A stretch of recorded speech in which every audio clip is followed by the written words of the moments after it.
La présidence française a décidé d'aller extrêmement vite dans la fin des négociations et que nous avons un nouveau texte aujourd'hui et qu'il est vraisemblable que le texte final soit rendu dès jeudi soir. Et donc du coup c'est un peu le dernier coup de semence, c'est un petit peu le dernier coup de pouce qu'on essaye de donner dans le cadre des négociations pour obtenir un accord réellement ambitieux, contraignant et qui soit à la hauteur des enjeux, ce qui était l'engagement à la fois de François Hollande et de Laurent Fabius comme président de cette négociation. Les négociations ont avancé depuis le texte de samedi jusqu'à aujourd'hui. Pourquoi cette négociation ça va pas assez vite? Sur quel point est-ce qu'il y a vraiment des problèmes dessus? Tous les échos que nous avons de la façon dont les États sont en train de négocier amènent à penser que les arbitrages qui vont être passés vont être au détriment de la possibilité des pays les plus vulnérables à faire face réellement aux conséquences des dérèglements climatiques et au détriment de l'ambition, c'est-à-dire d'avoir un accord qui permette réellement, dans les années à venir, de maintenir le réchauffement climatique en deçà de 2 degrés ou en deçà d'1,5 degré. On a un affichage autour de ces 2 degrés ou d'1,5 degré, mais on n'a pas les mécanismes, on n'a pas les décisions qui vont dans le bon sens en face de cela. Un exemple de crochet, c'est est-ce que l'objectif c'est de limiter le réchauffement climatique à 2 degrés ou à 1,5 ? Et ça, il y a des pays qui disparaissent entre les deux. C'est pas neutre quand même.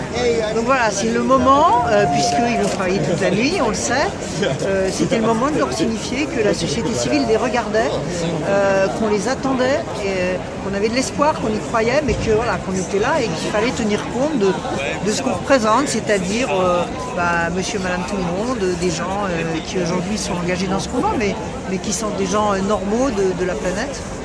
Est-ce que vous pensez que le rythme auquel ont avancé les négociations depuis samedi notamment est trop lent ou est-ce que ça pose problème par rapport à l'échéance de demain soir ou de vendredi?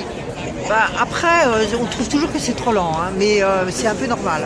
Il y a eu la semaine dernière, ça n'a pas beaucoup avancé parce que c'était ce qu'on appelle les négociateurs.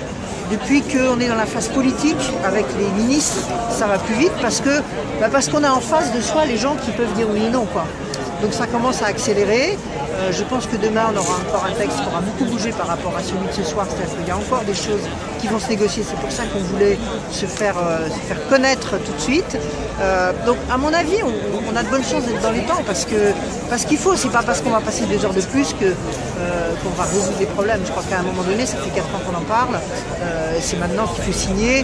Donc c'est maintenant qu'il faut s'y mettre. Il faut ajuster et essayer d'ajuster avec l'ambition la meilleure possible.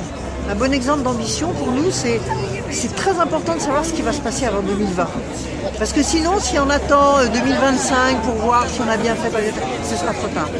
Et comment est-ce qu'on fait cette mécanique d'avant 2020? Comment est-ce qu'on remonte l'ambition de tous les pays, qui n'est pas suffisante aujourd'hui avant 2020? Il faut demander à tout le monde de remonter son ambition, mais il faut aussi, par exemple, que les pays développés, de l'autre côté, disent on est prêt aussi à accélérer, nous, notre façon de mettre de l'argent sur la table et de faire des transferts de technologie et d'agir. Et à ce moment-là, on a une ambition qui monte des deux côtés, du côté des pays en voie de développement et du côté des pays riches. Sinon, personne ne fait rien et on a une ambition qui est à genoux et c'est pas ce qu'on veut.